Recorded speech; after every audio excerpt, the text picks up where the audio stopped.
Hi everybody, let's crack one day exams Hindi में मैं प्रदीप आपका स्वागत करता हूं। Welcome to the study 24.7। आपका बहुमूल्य समय बर्बाद ना करते हुए सीधे मुद्दे की बात करते हैं, तो let's come to the point. आज का हमारा टॉपिक है यूनिट्स एंड मेजरमेंट, मात्रक और मापन। आज का जो हमारा टॉपिक है वो यूनिट्स एंड मेजरमेंट है। ये हमारी यूनिट नंबर 2 है। इससे पहले हम यूनिट नंबर 1 पूरी तरह से ख़त्म कर चुके हैं। जिन्होंने नहीं देखी है, अगर वो उस यूनिट को देख लेंगे तो ज़्यादा बेहतर अंडरस्टैंडिंग होगी। तो इस यूनिट में हम कौन से स्टडी पॉइंट पढ़ने वाले हैं? इस पूरी यूनिट में ये 7 स्टडी पॉइंट हैं। इस पूरी यूनिट को इन 7 स्टडी पॉइंट्स में डिवाइड किया गया है। चलो पहले इनको थोड़ा सा डिस्कस कर लेते हैं, उसके बाद एक एक पॉइंट को हम यहाँ पढ़ेंगे। पहला जो पॉइंट है राशियाँ। आखिरकार क्वांटिटीज़ होती क्या हैं, उन्हें हमें पढ़ेंगे। उसके बाद है भौतिक राशियाँ। भौतिक राशियाँ क्या होती हैं, फिजिकल क्वांटिटी किन्हें कहा जाता है, और भौतिक राशियों के प्रकार। भौतिक राशियाँ जो हैं उनकी कितने प्रकार हैं वो भी हम यहाँ पढ़ेंगे। अगला है मापन की पद्धतियाँ। सिस्टम्स ऑफ मेजरमेंट, 4 प्रकार के सिस्टम्स होते हैं।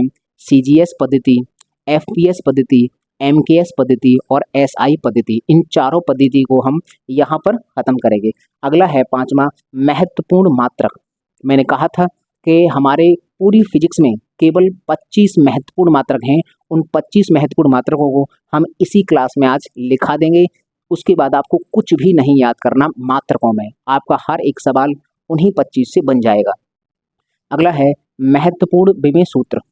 उसके बाद हमने कहा था कि 15 से 20 विमेय सूत्र हमारे लिए महत्वपूर्ण हैं। हम इस क्लास में आपको लगभग 10 विमेय सूत्र लिखाएंगे और वही महत्वपूर्ण हैं। बार बार उन्हीं को रिपीट करके एग्जाम में पूछा गया है, तो वो महत्वपूर्ण 10 विमेय सूत्र होंगे, वो मैं इसी क्लास में लिखा दूंगा। इसके बाद आपको विमेय सूत्र भी नहीं याद करना होगा। अब लास्ट है गणितीय उपसर्ग। अब आपने इसको पहली बार सुना होगा, सर मैथमेटिकल प्रीफिक्स क्या होता है? ये जो मैथमेटिकल प्रीफिक्स है, इसके अंतर्गत किस तरह का सवाल पूछता है, ये भी बहुत एग्जाम में अब पूछना स्टार्ट हो गया है, तो हम इसको भी पढ़ेंगे आखिरकार ये क्या चीज़ होती है। तो पहला पॉइंट हम डिस्कस करते हैं राशियाँ। हमारा जो पहला पॉइंट है राशियाँ। राशियाँ क्या होती हैं? Quantity, QUANTITY, quantity. आखिरकार ये राशियाँ होती क्या हैं? राशियों को समझने से पहले मैं एक एग्जाम्पल आपको देता हूँ, उसे समझाऊंगा। जैसे मान लो ये मेरे हाथ में है मार्कर।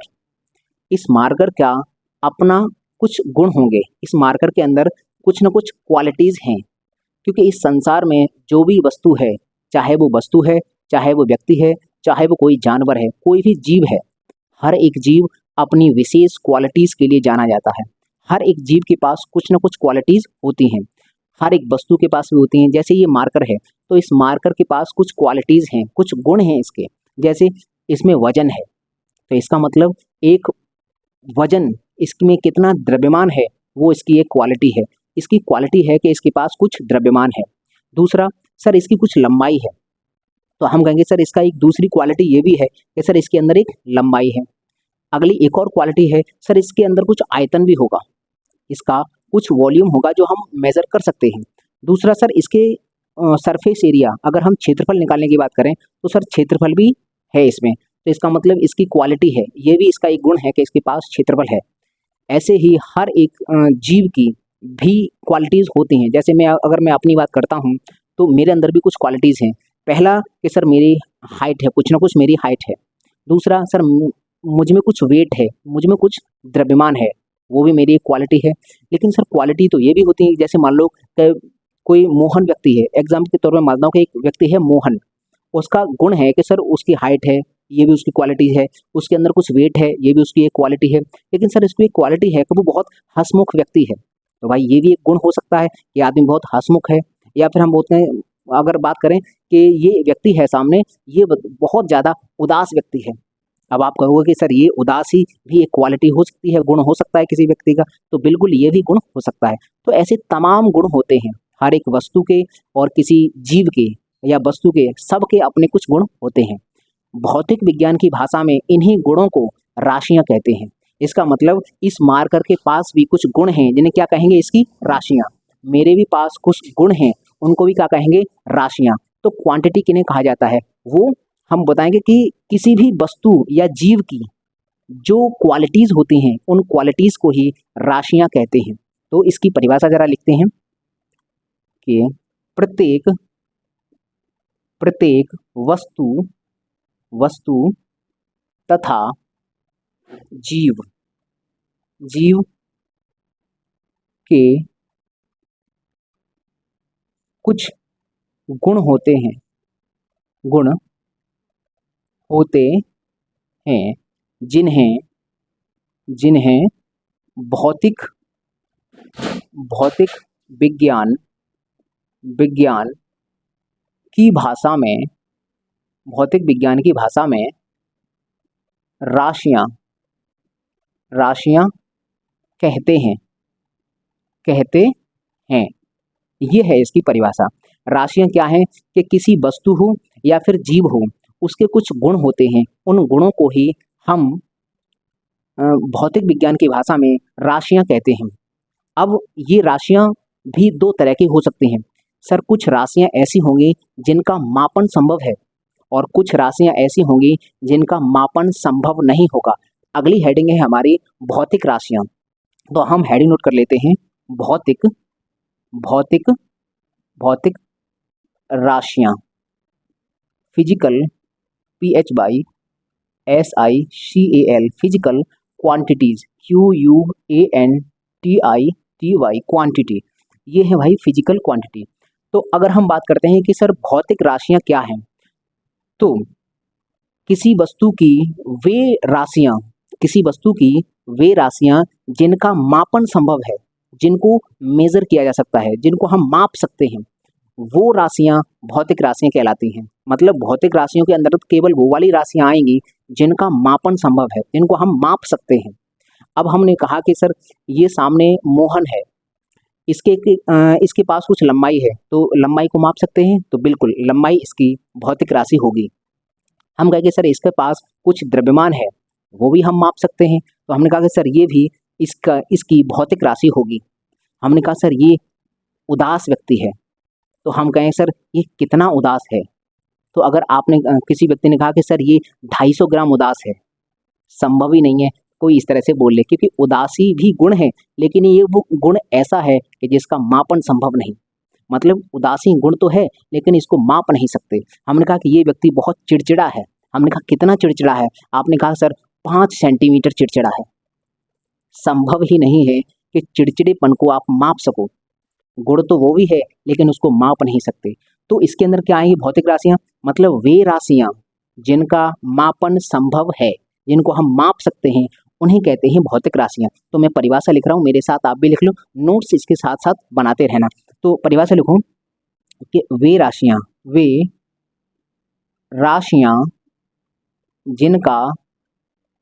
जिनका मापन संभव होता है।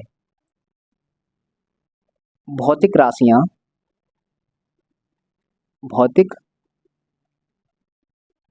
राशियां कहलाती हैं। ये है भौतिक राशियों की परिभाषा कि वे राशियां जिनका हम मापन कर सकते हैं, जिनको हम माप सकते हैं, वो केवल कहलाएंगे भौतिक राशियां। जैसे मैंने कहा कि ये है आपका एक व्यक्ति है, ये व्यक्ति है, अब इसके पास कुछ गुण होंगे। हमने कहा सर इसकी लंबाई है, लंबाई, इसके पास कुछ लंबाई होगी। हम कहेंगे एक बात बताओ, क्या लंबाई को मेजर कर सकते हैं? तुम कहोगे बिल्कुल सर लंबाई को मेजर किया जा सकता है। तो हमने कहा ये भौतिक राशि है। हमने कहा कि सर ये हंसमुख है, हंसमुख, ये भी इसकी गुण है, मतलब इसकी क्वालिटी है कि ये हंसमुख है। अब मैं आपसे पूछ लूं कितना हंसमुख है, तो आप क्या कहोगे? क्या ये कह दोगे कि सर ये 50 ग्राम हंसमुख है? क्या ये कहोगे कि सर 5 सेंटीमीटर हंसमुख है? इस चीज को, इस गुण को हम माप नहीं सकते हैं, तो ये भौतिक राशि में नहीं आता। तो इसी तरह से केवल वे राशियां जिनका मापन संभव है उनको हम भौतिक राशियां कहते हैं। अब हम अगली हेडिंग नोट, ये हमारी हो गई राशियां क्या होती हैं, उसके बाद भौतिक राशि क्या होते हैं। अगला है हमारा भौतिक राशियों के प्रकार। तो हम बात करते हैं भौतिक राशियों के, अगली हेडिंग भौतिक राशियों राशियों के प्रकार, types of physical quantities. Physical quantity के आखिरकार क्या टाइप हैं? तो हम कहेंगे सर भौतिक राशियों के 3 प्रकार होते हैं। भौतिक राशियां जो हैं वो 3 प्रकार की होती हैं। कौन सी होती हैं? तो हम यहाँ लिखेंगे मूल राशियां। मूल राशियां, मूल राशियां।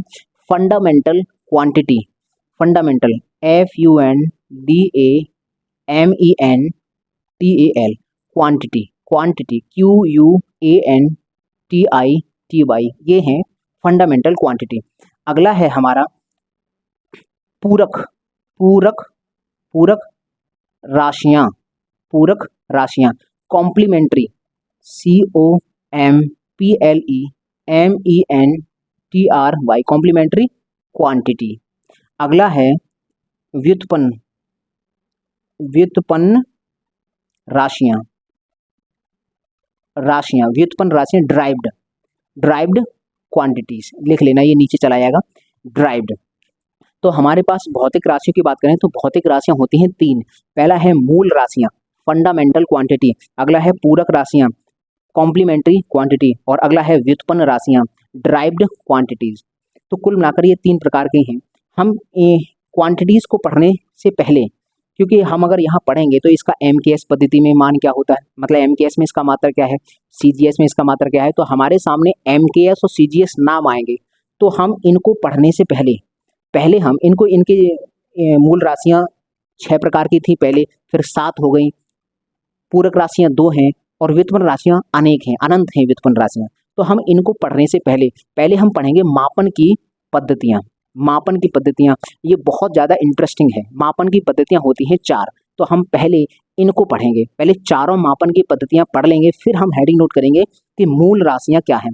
फिर मूल राशियों को पढ़ेंगे, 7 मूल राशियां होती हैं, लिखाएंगे, उनसे किस तरह से प्रश्न आएगा वो भी कराएंगे।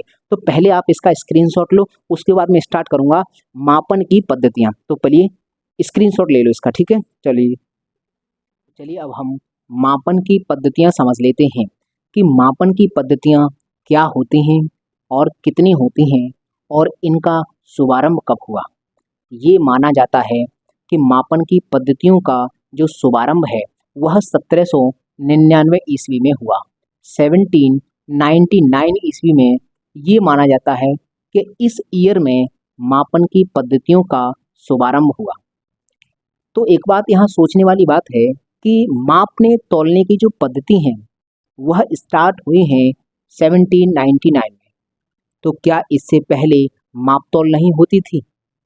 क्या इससे पहले मार्केट नहीं हुआ करते थे? क्या इससे पहले व्यापार नहीं होता था? क्या अगर यहाँ से हम सोचें तो इससे पहले क्या ये व्यापार, मार्केट, माप तौल नहीं होती थी क्या? बिल्कुल होती थी। उनके पास अलग अलग प्रकार के सिस्टम हुआ करते थे। आज अगर हम वर्तमान में देखें तो हमारे पास एक बेहतर सिस्टम है जिसको हम SI सिस्टम कहते हैं। आज अगर कोई मार्केट में जाता है और कहता है कि मुझे 1 किलोग्राम चीनी चाहिए, तो बहुत ही कम समय में दुकानदार 1 किलोग्राम चीनी तौल कर आपको दे देता है। और यदि कोई कपड़े की दुकान पर जाता है और ये कहता है कि मुझे 5 मीटर कपड़ा चाहिए, तो वो भी पल भर में 5 मीटर कपड़ा माप कर और उसको काट के आपको दे देता है। ये जो काम है, इस काम में सुगमता कैसे हो पाई?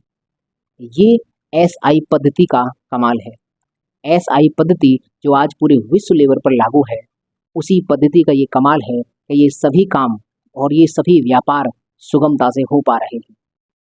अगर हम बात करें 1799 से पहले की, तो पहले भी व्यापार हुआ करता था, वहाँ पहले भी मार्केट होते थे, लेकिन वहाँ पर व्यापार और खरीद बिक्री किस तरह से होती थी, तो वहाँ चलता था वस्तु विनिमय सिस्टम कि आप अगर हमसे एक वस्तु ले जा रहे हो तो उसके बदले में हमें दूसरी दे जाओ। यदि आपकी वस्तु महंगी है तो हमसे 2 ले जाओ और उसके बदले में हमको 1 दे दो। ये वस्तु विनिमय सिस्टम चलता था। और भी अलग अलग देशों में लोगों ने अपने अलग अलग सिस्टम बना रखे थे आपसी व्यापार के। ये भी सिस्टम होता था कि आप हमारे यहाँ पर एक दिन काम कर दो तो हम आपके यहाँ दूसरे दिन काम कर देंगे, या आप हमारे यहाँ पर एक दिन काम कर दो, उसके बदले में हम आपको थोड़ा सा अनाज दे देंगे। ये भी पहले सिस्टम हुआ करता था। तो इस तरह से मार्केट चलते थे और इस तरह से व्यापार होता था। लेकिन 1799 में पहली बार एक पद्धति बनकर तैयार हुई, जिस पद्धति ने ये व्यापार के क्षेत्र में एक क्रांति ला दी। उस पद्धति का नाम था CGS पद्धति। देखो, बैक टू बैक 4 पद्धति आई हैं: CGS पद्धति, FPS पद्धति, MKS पद्धति और SI पद्धति। कुल मिलाकर आज तक, वर्तमान तक 4 पद्धतियां आ चुकी हैं। वर्तमान में जो पूरे विश्व लेवल पर लागू है वो हमारी SI पद्धति है, लेकिन पद्धतियों की जो शुरुआत है वो CGS से हुई है। तो CGS पद्धति से SI पद्धति तक हम अचानक नहीं पहुंच गए, इसका एक अपना इतिहास है। CGS पद्धति की जो शुरुआत है वो सर्वप्रथम फ्रांस में हुई थी। तो हम पहले CGS पद्धति को समझते हैं कि ये क्या है, उसके बाद क्रमशः इनको समझेंगे। अगर हम बात करते हैं CGS पद्धति की, तो फ्रांस में ये जो 1799 ईस्वी दिख रही है, तो 1798-97 के करीब और उससे भी पहले फ्रांस में जो व्यापारी लोग रहते थे, उन व्यापारियों ने अपने देश के अंतर्गत व्यापार करने के लिए, व्यापार को सुगम बनाने के लिए, सरल और आसान बनाने के लिए उन्होंने एक पद्धति बना ली और उस पद्धति को ही बोलते थे सेंटीमीटर, ग्राम और सेकंड। जैसे जैसे समय बीतता गया, वहाँ के व्यापार में यह पद्धति बहुत बड़े लेवल पर बढ़ती चली गई और 1799 ईस्वी आते आते वहाँ की सरकार को ये महसूस हो गया कि ये पद्धति व्यापार को सरल बना सकती है। तो 10 दिसंबर 1799 ईस्वी, ये जो डेट है, इस तारीख को फ्रांस ने CGS पद्धति को आधिकारिक तौर पर लागू कर दिया। मतलब फ्रांस ने सबसे पहले, क्योंकि फ्रांस ने देखा कि इससे व्यापार बहुत आसानी से हो सकता है, तो फ्रांस ने 10 दिसंबर 1799 ईस्वी को इस पद्धति को आधिकारिक तौर पर पूरे अपने देश में लागू कर दिया और धीरे धीरे व्यापार होना स्टार्ट हुआ।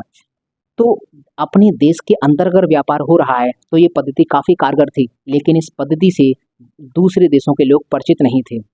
वहाँ के व्यापारियों ने सोचा कि भाई, हम दूसरे देशों के साथ भी व्यापार करना चाहते हैं, लेकिन उनके पास ये सिस्टम तो नहीं है। उनसे हम व्यापार करें तो किस तरह से करें? हमारे पास ये सिस्टम है लेकिन उनके पास ये सिस्टम नहीं है। तो वहाँ के व्यापारियों ने एक समूह बनाया और उस समूह में से एक मेन व्यक्ति को चुना और ये कहा गया कि आप एक काम करिए कि हमारी इस पद्धति का फरमान लेकर आप लंदन में जाइए। अब लंदन में क्यों भेजा? क्योंकि लंदन ब्रिटेन की राजधानी लंदन थी और हम मानते हैं कि वही 1799 ईस्वी के करीब लगभग ब्रिटेन पूरे विश्व पर राज कर रहा था। तो यहाँ के व्यापारियों ने जो व्यक्ति बुलाया, उस व्यक्ति को ब्रिटेन भेजा ये फरमान लेकर कि आप जाकर ब्रिटेन के लंदन में वहाँ के लोगों को ये बताओ कि CGS पद्धति जैसी कोई चीज़ है जो व्यापार को आसान बना सकती है। यदि वो इस बात को मान लेते हैं तो दूसरे देश भी इस पद्धति से परिचित हो जाएंगे और धीरे धीरे हम उनके साथ भी व्यापार कर सकते हैं। बड़ी आसानी से हम उनके साथ व्यापार कर सकते हैं। तो यहाँ पर एक व्यक्ति था, एक 1832 ईस्वी में Carl Friedrich Friedrich Gauss GAUSS Carl Friedrich Gauss नाम का व्यक्ति था। उसने 1832 ईस्वी में लंदन में जाकर इस CGS पद्धति की विस्तृत चर्चा की। कार्ल फ्रेडरिच गॉस ने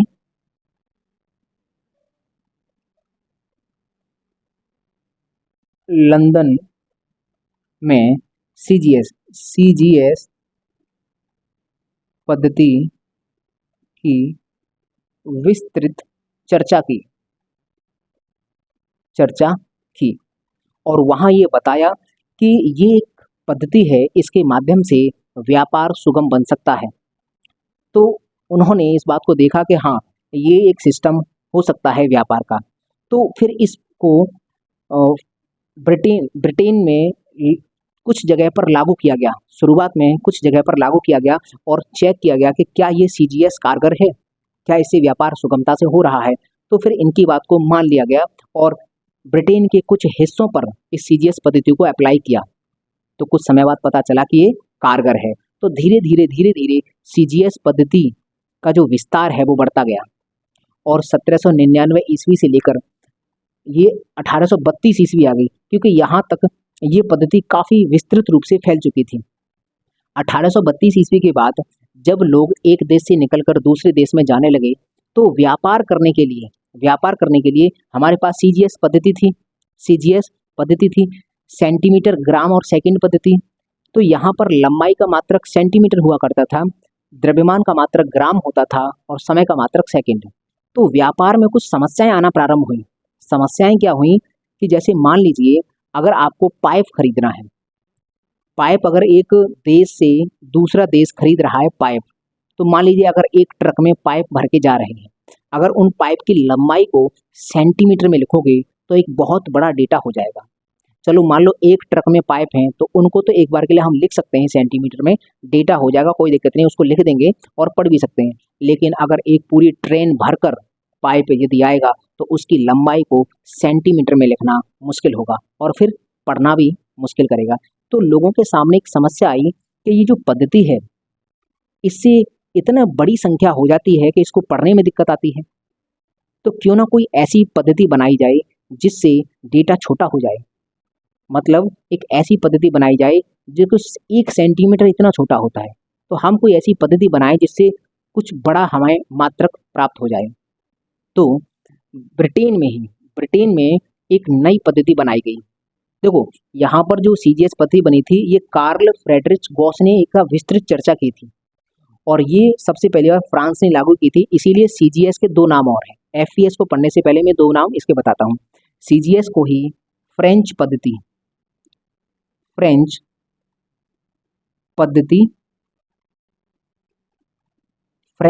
कहते हैं। दूसरा, कार्ल फ्रेडरिच गॉस ने इसकी विस्तृत चर्चा की थी 1832 में, इसलिए इसको गॉसियन पद्धति भी बोलते हैं। गॉसियन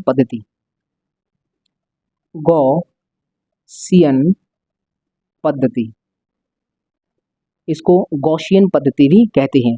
और हमें ये तो मालूम है सीजीएस पद्धति की जो फुल फॉर्म होती है वो सेंटीमीटर,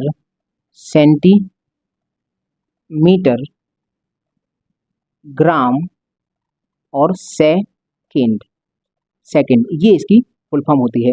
तो बस ये समस्या यहाँ ये आई कि ये जो वैल्यू होती हैं वो इतनी बड़ी हो जाती हैं कि इनको लिखना भी दिक्कत और इनको पढ़ने में भी दिक्कत।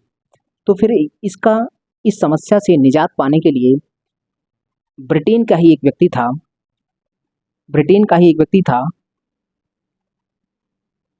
Avert, avert. इसने 1861 ईस्वी में, ये ब्रिटेन का ही एक व्यक्ति था एवर्ट नाम का, इसने 1861 ईस्वी में एक नई पद्धति का शुभारंभ किया। इसने एक नई पद्धति बनाई और उसका नाम था FPS।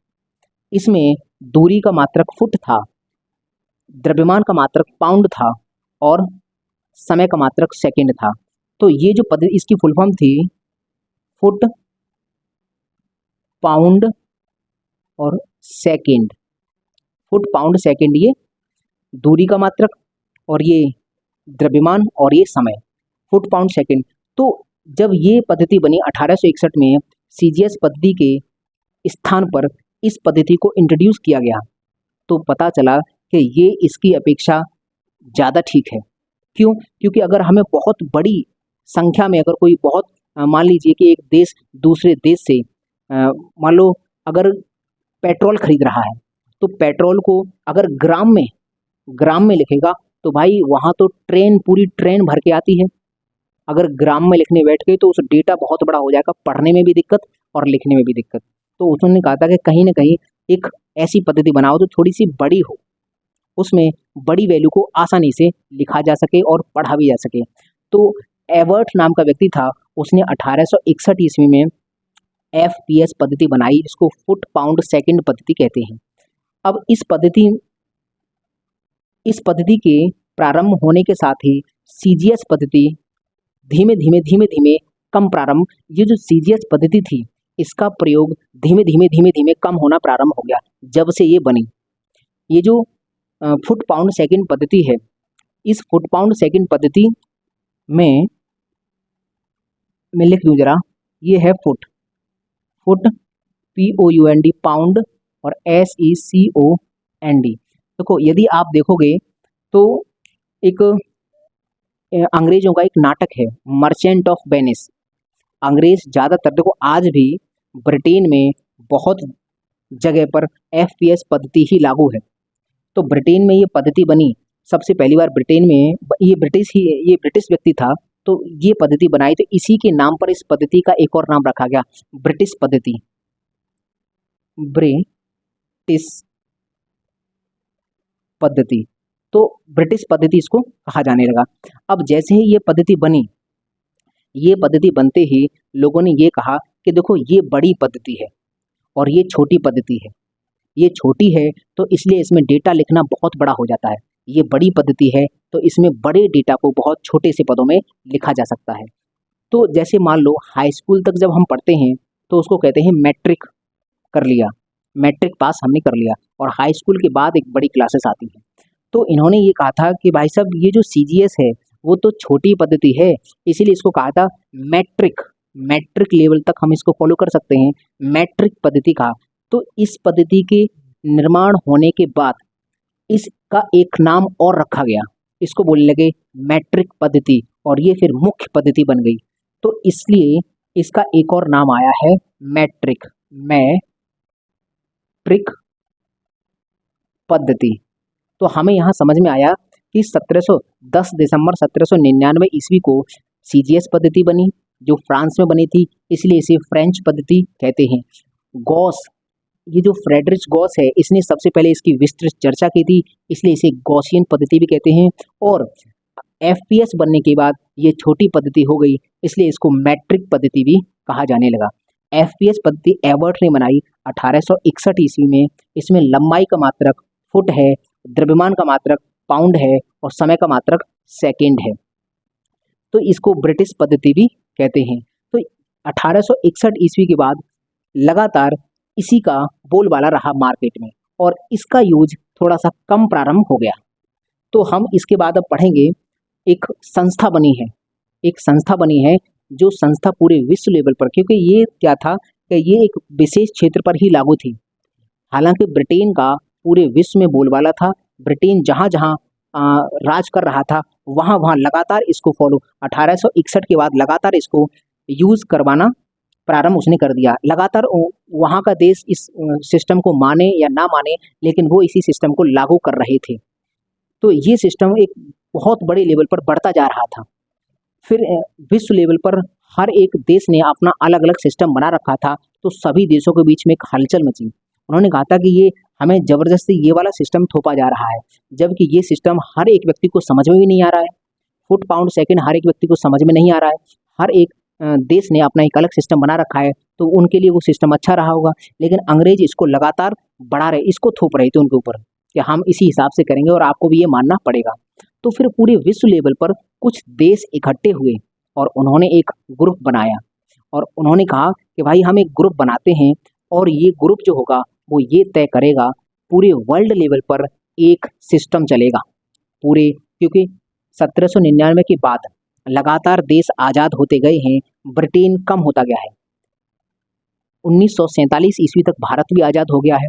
तो लगातार जैसे जैसे देश आज़ाद होते गए हैं वैसे वैसे देशों के बीच में व्यापार बढ़ता गया है, क्योंकि जो देश आज़ाद हो जाता है वो फिर दूसरे देशों के साथ व्यापार प्रारंभ करता है। तो जब यहाँ पर देखा गया कि व्यापार दूसरे देशों के साथ हो रहा है, तो बहुत सारे देशों में यही समस्या आई कि आखिरकार व्यापार करें तो सिस्टम तो है नहीं, एक समान सिस्टम होना चाहिए। इसीलिए कुछ देश मिलकर सामने आए और उन्होंने एक संस्था बनाई और उस संस्था ये उस संस्था का काम ये था कि वो ये तय करेगी कि विश्व लेवल पर कौन सा माप तौल का सिस्टम चलेगा।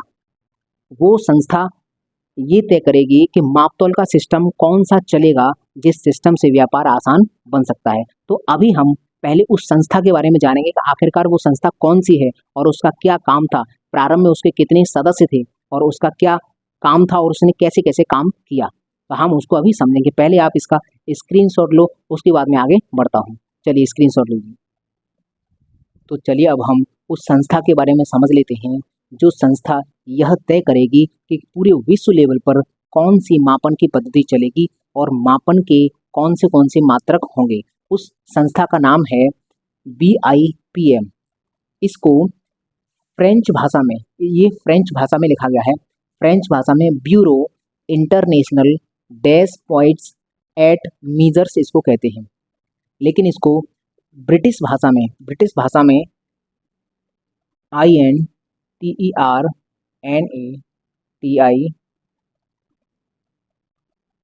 National international bureau of weights WEIGH weights and measures MEASURES French भाषा में ये इसका नाम है और इसी की शॉर्ट फॉर्म है BIPM। और इसको ब्रिटिश इंग्लिश में international bureau of weights and measures कहते हैं। इसकी स्थापना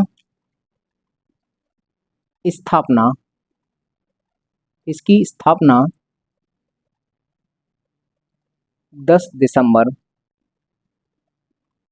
1875 ईस्वी। इसकी स्थापना 10 दिसंबर 1875 ईस्वी को हुई थी और इसमें प्रारंभ में 17 देश सदस्य थे। सदस्य देश प्रारंभ में 17 देश और वर्तमान में 64 देश सदस्य हैं, 36 सहयोगी 36 कंट्री सहयोगी कंट्री हैं और 17 देश शुरुआत में सदस्य थे और वर्तमान में 64 सदस्य देश हैं और 36 इसकी सहयोगी कंट्री हैं। अगर हम बात करते हैं कि सर इसका काम क्या है, तो इसका काम क्या है, इसका कार्य क्या काम है, पूरे विश्व लेवल पर एक मानक पद्धति का निर्माण करना, विश्व स्तर पर मानक पद्धति का निर्माण करना। मतलब इसका काम था कि पूरे वर्ल्ड लेवल पर एक मानक पद्धति बनाकर तैयार करें और समय समय पर उसमें अगर परिवर्तन की आवश्यकता है तो परिवर्तन भी करते रहें। ये इसका प्रमुख काम था। अब इसने हर समय समय पर, ये जो संस्था थी समय समय पर अपना बजट पेश करती थी और अपने बजट में बहुत सारे काम को ये डिस्कस किया करती थी। लेकिन उनमें से एक काम था कि माप तौल के क्या मात्रक होने चाहिए, माप तौल के लिए कौन से मात्रक इस्तेमाल किए जाने चाहिए। उसके लिए एक समिति बनाई थी CIPM, समिति थी CIPM या फिर CGPM, ये इसका नाम था। इसकी फुल फॉर्म है जनरल GENERAL जनरल कॉन्फ्रेंस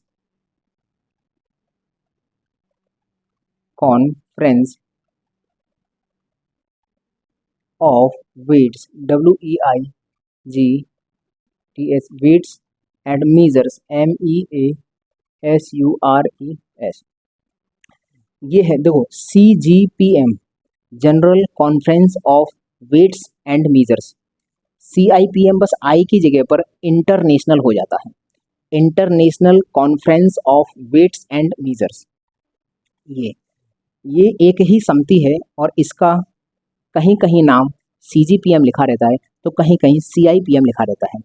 इसकी समय समय पर सम्मेलन, मतलब इस समिति के समय समय पर सम्मेलन होते थे और उन सम्मेलनों में ये कुछ मात्रकों को इंट्रोड्यूस करती थी, कुछ मात्रकों को लेकर आती थी और वो इस संस्था के सामने रखती थी कि ये एक मात्रक है, इसका इस्तेमाल हम इस तरह से करेंगे। तो इसके टोटल 27 सम्मेलन हुए हैं। 27 सम्मेलन में से कुछ महत्वपूर्ण सम्मेलन हैं हमारे लिए, वो हम इसके पढ़ेंगे। और इसका 27वां जो सम्मेलन है वह 2022 ईस्वी में हुआ है। 2022 के बाद इसका एक भी अभी सम्मेलन हुआ नहीं है, लेकिन 2022 तक 27 सम्मेलन हो चुके हैं। इनमें से हम कुछ महत्वपूर्ण सम्मेलन हैं जिनमें कुछ महत्वपूर्ण काम किए गए हैं, उनको हम अभी देखेंगे। तो पहले इसका आप स्क्रीनशॉट लीजिए, उसके बाद हम इसके जो महत्वपूर्ण सम्मेलन हैं उनका डिस्कस करेंगे। तो चलिए आप पहले इसका स्क्रीनशॉट लीजिए। तो चलिए अब हम CIPM के सम्मेलन देख लेते हैं कि कितने महत्वपूर्ण सम्मेलन हुए हैं। CIPM के टोटल 27 सम्मेलन हुए हैं और इसका 27वां सम्मेलन 2022 ईस्वी में हुआ है। इसके कुछ महत्वपूर्ण सम्मेलन हैं। इनमें पहला जो सम्मेलन है वह 1889, इसमें प्रथम सम्मेलन,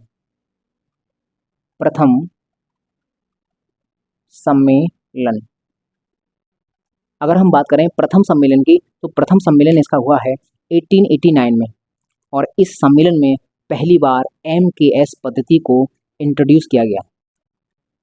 पहली बार MKS पद्धति प्रकाश में आई। पहली बार MKS पद्धति यहाँ पर प्रकाश में आई कि आखिरकार दूरी का मात्रक मीटर होगा, द्रव्यमान का मात्रक किलोग्राम होगा और समय का मात्रक सेकंड होगा। ये यहाँ पर पद्धति आ गई। अब इसी पद्धति में निर्धारित किया गया कि एक मिश्र धातु बनाई गई, प्लेटिनम और इरिडियम, प्लेटिनम प्लस इरिडियम, इससे बनी एक मिश्र धातु। ये जो मिश्र धातु है इससे दो चीजें बनाई। एक, इससे इस मिश्र धातु का एक टुकड़ा बनाया, इसको कहा गया 1 kg, और एक इससे छड़ बनाई गई और इस छड़ को नाम रखा गया इसकी जो लंबाई थी 1 मीटर मानी। हुआ क्या, ये जो सम्मेलन है ये सम्मेलन फ्रांस में हुआ था, फ्रांस के शहर पेरिस में हुआ था। यहाँ पर एक प्लेटिनम और इरिडियम को मिलाकर एक मिश्र धातु बनाई गई। ये देखो, प्लेटिनम और इरिडियम को मिलाकर एक ऐसी मिश्र धातु बनी जो बहुत कठोर थी, इस पर ताप और दाब का कोई प्रभाव नहीं पड़ता है। इसके अलावा जैसे कोई धातु होती हैं, जैसे गर्म मौसम होता है तो उनकी लंबाई थोड़ी बढ़ जाती है और अगर सर्दी का मौसम आता है तो लंबाई थोड़ी घट जाती है। इसी के कारण हमने किसी भी धातु को नहीं लिया, ये जो यहाँ पर प्लेटिनम और इरिडियम को मिलाकर एक नई मिश्र धातु बनाकर तैयार की, ताकि इसमें ताप और दाब का कोई प्रभाव न पड़े। और इस मिश्र धातु के दो चीजें बनाई, एक इसका टुकड़ा बनाया, इसका वजन जितना भी है उसको हम 1 किलोग्राम कहेंगे, और एक छड़ बनाई, एक लंबाई की छड़ बनाई, और इस छड़ का जितनी लेंथ है, इस छड़ की जितनी लंबाई है उसको हम 1 मीटर मानेंगे। आज तक हम इसका जितना द्रव्यमान है उसको 1 किलोग्राम मानते हैं, और पूरे विश्व लेवल पर जितनी भी बाट बनाने वाली कंपनियां हैं वो इतने वजन का 1 किलोग्राम मानती हैं और इतनी लंबाई का 1 मीटर मानती हैं, और इन्हीं को हम आधार मानकर आज भी हम इसको फॉलो करते हैं। फ्रांस की राजधानी पेरिस और पेरिस के सेफ्रे नामक नगर में एक वेधशाला है, उसमें इन दोनों को सुरक्षित रखा गया है। इसकी लंबाई को ही 1 मीटर लंबाई कहते हैं और इसके द्रव्यमान को ही 1 किलोग्राम कहते हैं। इसी को यहाँ परिभाषित किया गया था। तो हमें समझ में आया कि प्रथम सम्मेलन में MKS पद्धति इंट्रोड्यूस हुई, प्रकाश में आई, और दूसरा 1 किलोग्राम और 1 मीटर को परिभाषित किया गया, 1 किलोग्राम और 1 मीटर को, और समय का मात्रक सेकंड पहले से ही चला आ रहा था, इसीलिए MKS पद्धति यहाँ पर बनी। अब इसमें के साथ एक व्यक्ति था, गियोवानी गॉर्गी, GIOVANNI VANNI गियोवानी GIOGRI, ये है गियोवानी गॉर्गी। इसने इसने इसने 1901 ईस्वी में एक चौथी भौतिक राशि परिभाषित की विद्युत चुंबकत्व। ये गियोवानी गॉर्गी नाम का एक व्यक्ति था। इसने 1901 ईस्वी में, इसी के अंतर्गत 1901 ईस्वी में एक चौथी भौतिक राशि बनाई, और यह इसने चौथी भौतिक राशि को खोज किया या इस तरह से मान लो कि इसने आविष्कार किया उस चीज़ का, और इसका नाम था विद्युत चुंबकत्व। इसने कहा था कि इस चौथी को भी एमकेएस में मिला लो, और इस एमकेएस, और इसने पहली बार सुझाव दिया था कि एमकेएस पद्धति को पूरे विश्व लेवल पर लागू किया जाए, ये ऐसा सुझाव दिया था। इसीलिए कहा जाता है कि एमकेएस पद्धति का जो विस्तार है या फिर पूरे वर्ल्ड में इसको पहचान मिली है, वो इसी गियोवानी गॉर्गी की वजह से मिली है, ये कहा जाता है। इसीलिए इसको कभी कई किताबों में कहा जाता है कि गियोवानी गॉर्गी ही 1901 ईस्वी में एमकेएस पद्धति दी थी। तो ऐसा नहीं था, इन्होंने बस इसको विस्तार दिया था। ये एमकेएस पद्धति तो 1889 में बनकर तैयार हो चुकी थी, जो CIPM ने बनाई थी। ये था पहला सम्मेलन, और इसके बाद आता है इसका अगला जो महत्वपूर्ण सम्मेलन है। चलो ये पहले इसका स्क्रीनशॉट लो, उसके बाद में इसका अगला सम्मेलन बताता हूँ। अगला महत्वपूर्ण सम्मेलन है 9वां सम्मेलन, नाइन्थ सम्मेलन। ये जो सम्मेलन है ये 1948 ईस्वी में हुआ, 1948 ईस्वी में।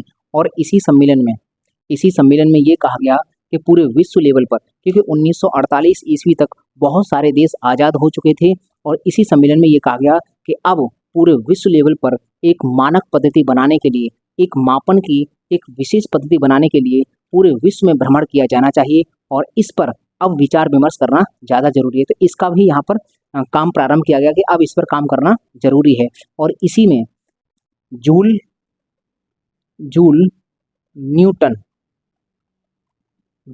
और न्यूटन जैसे मात्रकों को इंट्रोड्यूस किया गया। जूल और न्यूटन, इन दोनों को ही इस 9वें सम्मेलन में इंट्रोड्यूस किया गया।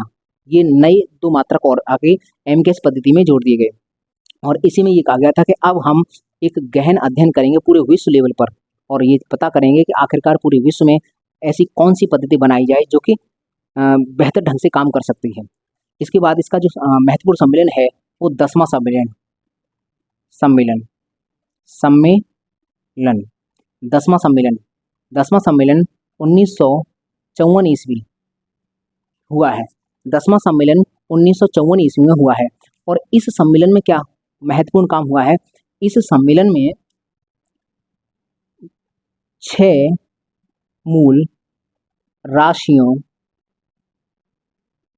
को मान्यता मिली।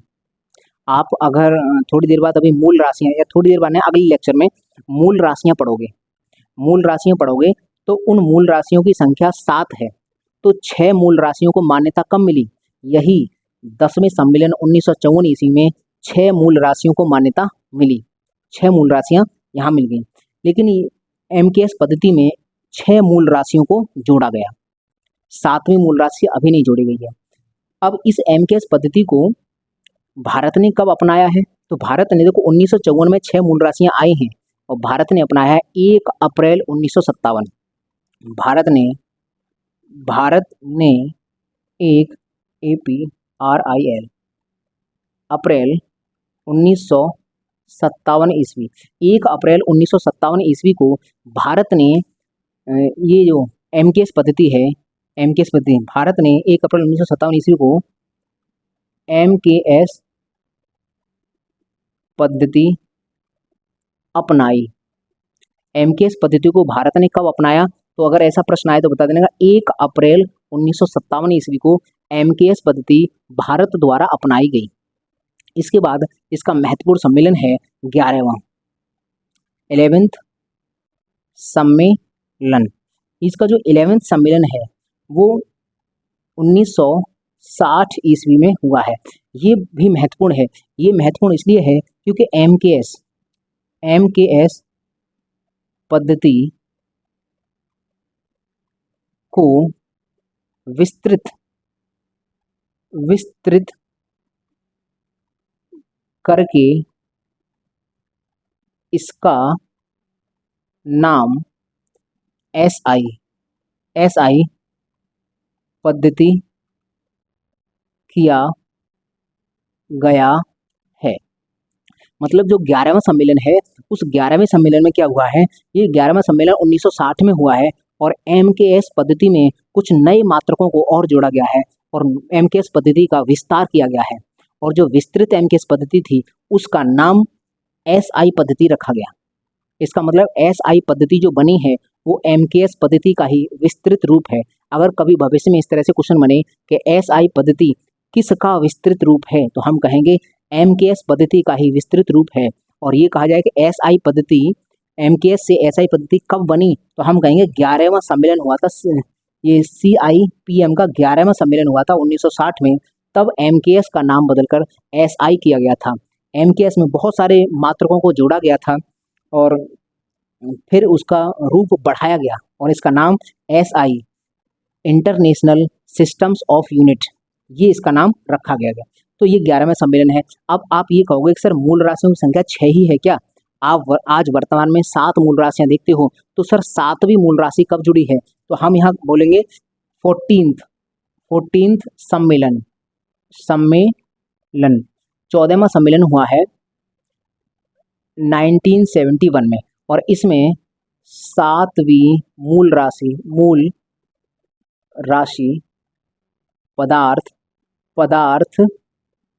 की मात्रा को जोड़ा गया है। अगर आप बात करोगे कि सर 7वीं मूल राशि कब जोड़ी गई है SI पद्धति में, तो SI पद्धति में 7वीं मूल राशि 14वां सम्मेलन जो CGPM का 14वां सम्मेलन हुआ है 1971 में, उसमें 7वीं मूल राशि पदार्थ की मात्रा को जोड़ा गया है। तो इस तरह से ये 7 मूल राशियां हुई हैं। अब SI पद्धति MKS पद्धति जो है ना उसका विस्तृत रूप ही SI पद्धति है। इसको याद रखना, ये क्वेश्चन कई बार पूछा जा चुका है। ये सवाल ये भी पूछा है कि MKS पद्धति को भारत ने कब अपनाया है, तो भारत ने 1 अप्रैल 1957 को MKS पद्धति को अपनाया है। अगर हम बात करें कि सर जूल और न्यूटन ये जो मात्रक हैं कब MKS पद्धति में जोड़ा गया इनको, तो हम कहेंगे सर 9वां सम्मेलन 1948 ईस्वी में हुआ था। इस सम्मेलन में पहली बार जूल और न्यूटन को MKS पद्धति में जोड़ा गया। और यदि आपसे ये पूछे कि MKS पद्धति कब बनी थी, तो प्रथम सम्मेलन CIPM का प्रथम सम्मेलन 1889 में हुआ था, उसमें MKS पद्धति का प्रारंभ किया गया था। और MKS पद्धति को विस्तृत या फिर पूरे वर्ल्ड लेवल पर किसने पहचान दी, तो वो थी गियोवानी गॉर्गी ने इसको विस्तृत लेवल पर पहचान दी और ये कहा, उसने ये प्रस्ताव पेश किया कि इसको MKS पद्धति को पूरे विश्व लेवल पर लागू किया जाए, ये एक बेहतर विकल्प हो सकता है व्यापार को सुगम बनाने के क्षेत्र में। तो इस तरह से हम बात करते हैं, ये इसके सारे सम्मेलन हो गए जो हमारे लिए महत्वपूर्ण थे। वैसे तो इसके 27 सम्मेलन हो चुके हैं, लेकिन हमारे महत्वपूर्ण बस इतने थे। अब इसके बाद हम पढ़ेंगे MKS पद्धति और फिर उसके बाद पढ़ेंगे SI पद्धति। तो अभी इसका स्क्रीनशॉट लो, इसके तुरंत बाद में MKS क्या होता है और SI क्या होता है तुरंत अभी बताता हूँ, ठीक है? तो पहले इसका स्क्रीनशॉट लीजिए। तो अब देखते हैं MKS पद्धति के बारे में जानकारी। MKS पद्धति की जो फुल फॉर्म है MKS की, मीटर किलोग्राम सेकेंड पद्धति। अब इसमें मीटर इसमें आता है दूरी का मात्रक, इसीलिए इसको मीटरी पद्धति भी कहा जाता है। मीटरी, इसका सेकंड जो नेम है वो है मीटरी पद्धति, हम इसको याद रखेंगे मीटरी पद्धति। अगला इसमें जो पॉइंट आएगा MKS पद्धति, अगर बात करें कि इसकी जो इसकी जो शुरुआत है या एमकेएस पद्धति कब हमारे सामने आई, तो हम कहेंगे 1889 में CIPM की जो प्रथम बैठक हुई थी उसमें ये प्रकाश में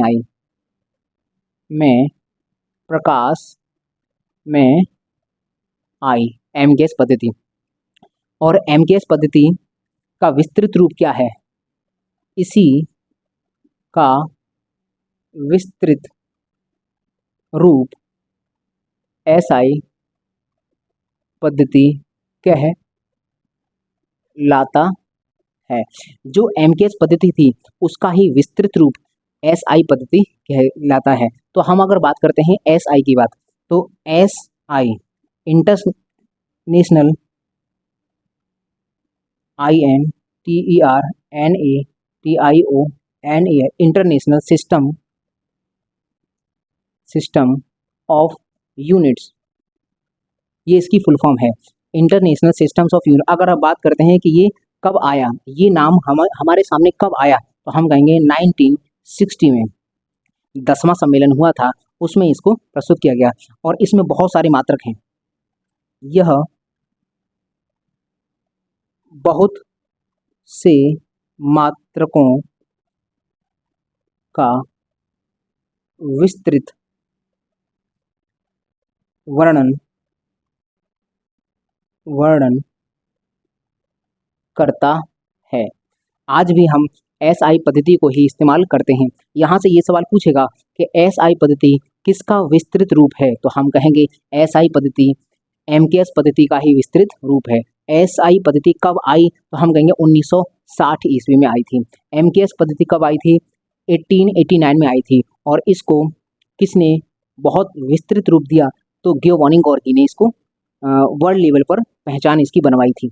उसके बाद अगर बात करते हैं कि SI पद्धति में कितनी मूल राशियाँ थीं, इस वक्त तो 6 मूल राशियाँ थीं, लेकिन 7वीं 1971 ईस्वी में जुड़ी थी। इस तरह से यहाँ पर हमारी मापन की पद्धतियाँ समाप्त होती हैं। मैंने मापन की पद्धतियों को बहुत विस्तृत रूप से समझाने का प्रयास किया है और उम्मीद है आपको बेहतर ढंग से समझ में आया होगा। इस वीडियो को 1 या 2 बार और देख लेना, तो आपकी बेहतर अंडरस्टैंडिंग हो जाएगी। तो बस आज की वीडियो में इतना ही है। अभी ये यूनिट नंबर 2 पूरी तरह से ख़त्म नहीं हुई है, अभी इसमें बाकी है। इसमें अभी ये 3 पॉइंट्स बाकी हैं। अगला लेक्चर लेंगे, उस अगले लेक्चर में ये 3 पॉइंट समाप्त कर देंगे, फिर आपकी यूनिट नंबर 2 पूरी तरह से समाप्त हो जाएगी। तो चलिए आज की वीडियो यहीं पर समाप्त करते हैं। इसका भी आप स्क्रीनशॉट ले लीजिए। धन्यवाद।